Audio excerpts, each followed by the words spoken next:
Ici au GAF, depuis bientôt 3 ans, j'enseigne le français, qui est ma langue maternelle, et je l'enseigne à des gens dont c'est pas forcément la langue maternelle et qui veulent s'améliorer ou qui veulent apprendre à se débrouiller en français, à l'oral comme à l'écrit, parce que j'ai la chance, moi, d'avoir appris le français en tant que Français. J'adore partager ça avec des gens qui n'ont pas eu cette chance. Elle est vide. Je prends du sucre avec, puis alors cuillère.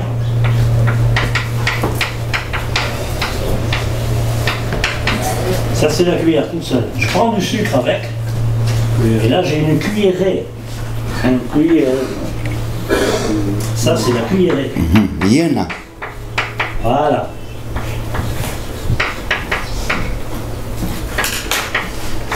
Quand tu prends un sucre, tu dis cuillerée.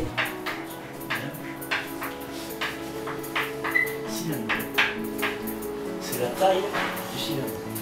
Il faut avant tout, je crois, les décomplexer, les mettre en confiance, leur dire que oui, c'est difficile. Je ne leur cache pas que le français c'est très difficile, mais qu'ils y arriveront parce que d'abord ils en savent déjà un peu, et souvent ils en savent plus qu'ils ne le croient.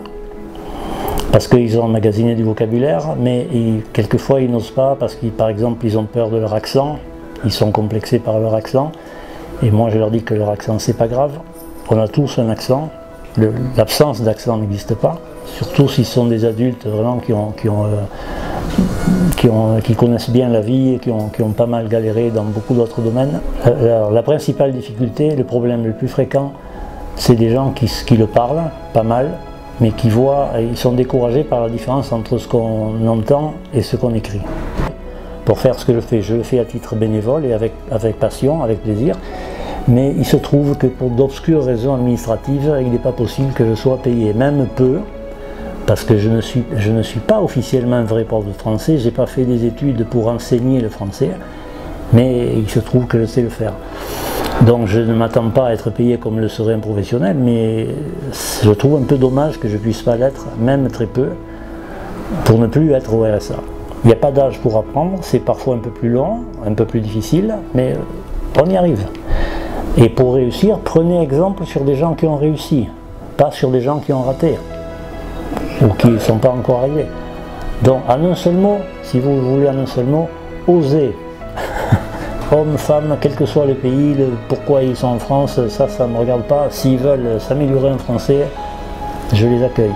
Les langues françaises, c'est difficile un peu, mais avec le temps, tu parles bien. Il n'y a pas quelque chose de difficile sur la vie. Bah moi c'est David, moi je suis le responsable du studio de musique, d'enregistrement.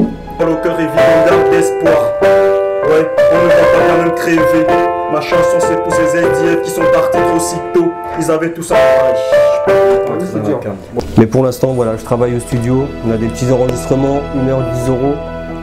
Je crée les instrumentales, je compose instrumentales, j'enregistre différents artistes de toutes les ethnies, toutes les cultures. J'ai pas de limite, hip-hop, reggae, dub, rail, des solos de guitare. Bah, les artistes qui viennent ici, c'est des artistes précaires ou beaucoup issus de la rue, qui n'ont pas forcément les moyens d'aller dans des vrais studios. Donc ils peuvent venir ici pratiquer leur musique, pratiquer leur art musical de n'importe quel style, hein, que ce soit du reggae, du rap, tout style de musique. Il n'y a pas de limite. Et ça leur permet un petit peu de s'évader et d'oublier un petit peu la rue. En fait, ce que je peux leur apporter, c'est des connaissances qu'ils n'ont pas d'eux-mêmes, quoi. Il y en a, ils ne connaissent pas leur voix, il y en a, ils ne savent pas s'ils savent chanter, il y en a qui ne savent pas à quel niveau ils sont dans la musique. Donc ça, déjà, ça leur permet de s'écouter et de s'améliorer eux-mêmes, quoi.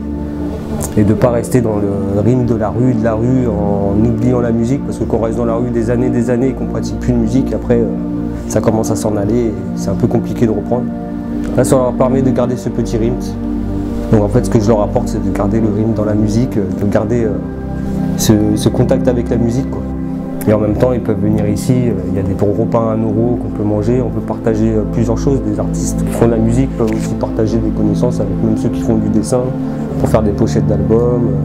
Il y a des fusions qui se créent, il y a des artistes qui se rencontrent avec d'autres artistes qui ne se connaissaient pas et qui vont aussi faire des choses ensemble. Là, si j'aurais un message à passer à ce jeune qui ne sait pas quoi faire, qui ose, sort de la rue, va faire le tour des assos, Si tu fais de la musique, essaye de voir si ces assos font de la musique, ont des petits studios, ou des arrangeurs. Mais vas-y, cours, ne reste pas dans la rue, fais le tour des assos et viens faire de la musique. Ou si tu fais des dessins, viens faire du dessin à l'atelier dessin. Déjà, ça me fait un plaisir que vous m'avez accordé cet entretien, déjà dans les locaux du GAF. Je m'appelle Ahmed Yaya, je suis né au Cameroun en 1990 dans le département du Noun. Et je suis arrivé en France, ça fait pratiquement 2 ans. Le GAF, sur le plan culturel, j'ai beaucoup appris. J'ai appris beaucoup de choses et j'aimerais beaucoup en apprendre chaque jour. Déjà, j'ai rencontré David, c'est un mec sympa, on essaye d'apprendre comme on peut. Parce que la musique, elle est vaste, la culture, elle est vaste. On apprend. Quand je dis apprendre, ça ne veut pas dire qu'on est si nul, mais on apprend chaque jour. Chaque jour, on découvre notre angle, on cherche à innover plus. Donc, c'est un peu ça, quoi. Et non seulement ça, via la musique, j'apprécie aussi beaucoup les diverses activités que le GAF a mis en marche pour pouvoir reconfigurer le quotidien de la vie des gens. Je ne suis pas le seul être humain sur Terre, je ne sais pas si vous me comprenez un peu. Et j'ai écrit généralement des textes tragiques parce que je suis une personne sensible, beaucoup plus dans le social. Quand je vois des gens, la précarité dans laquelle nous vivions, et déjà à la base, ça a été dur pour moi. Je peux dire que je viens de loin et j'ai pas envie que tous ces vécus, je le laisse aller en fumée. Je vais le transmettre comme message à travers ma musique. Déjà que c'est le slam que je fais et c'est ça, quoi. Donc c'est vraiment ça. Mais sinon, le GAF, c'est un endroit de récréativité, c'est bien. Ça permet à tout un chacun de développer le canal dans lequel tu te sens à l'aise. Bien, je m'appelle Frédéric, donc je suis un des porteurs de projet sur l'atelier peinture. Donc ici nous sommes dans l'atelier peinture, c'est un très bel atelier, une très belle lumière. Donc nous sommes plusieurs, il y a plusieurs personnes qui interviennent sur cet atelier, donc ça peut être intéressant pour les gens en fonction des techniques qu'ils veulent voir ou qu'ils veulent apprendre, de venir et de pouvoir voir un peu avec des gens. Et donc comme je disais tout à l'heure, on a de la peinture à l'huile, donc c'est avec Christophe qui nous fait des tableaux là, à l'huile.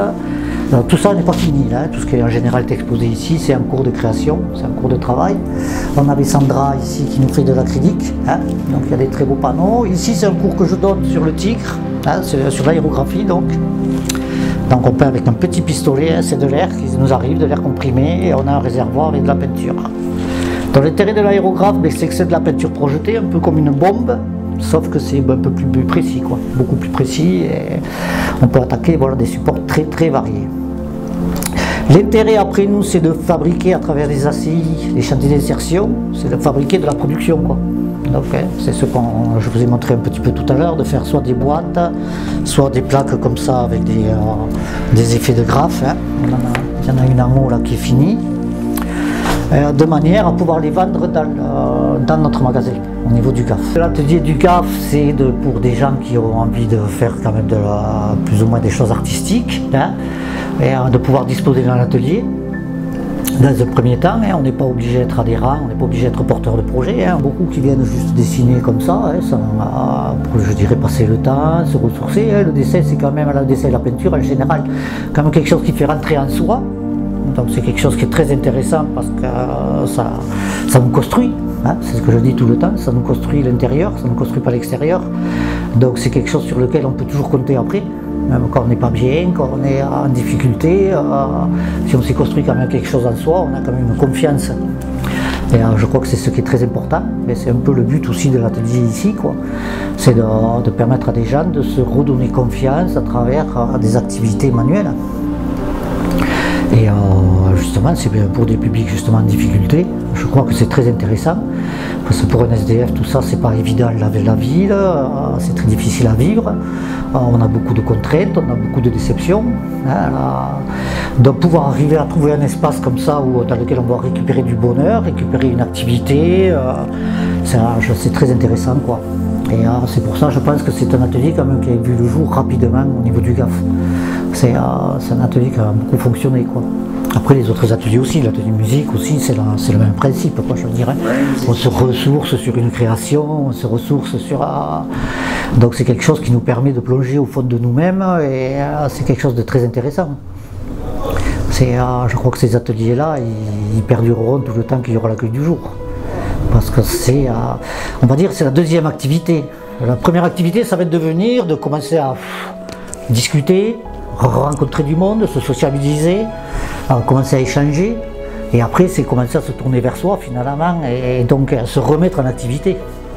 Donc se remettre en activité, ben voilà, il y aura le dessin, il y aura la peinture, il y aura la musique, il y aura le travail du bois aussi qui est très intéressant. Hein. C'est un atelier qui a beaucoup fonctionné. À une époque, il y a un gars qui faisait des guitares, il y a toujours eu beaucoup de monde. Là, on a Stéphane qui fait les meubles, je pense que tu l'as filmé. On voit que c'est très intéressant, quoi. Hein. L'atelier, bon, c'est pas le plus grand atelier du monde, mais il est quand même bien équipé. C'est à s'intéresser à une technique, hein, que ce soit la peinture ou que ce soit le dessin.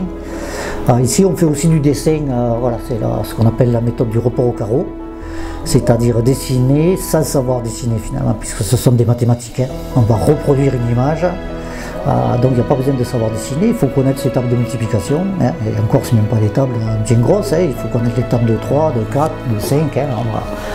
En fonction de l'agrandissement qu'on veut faire de l'image.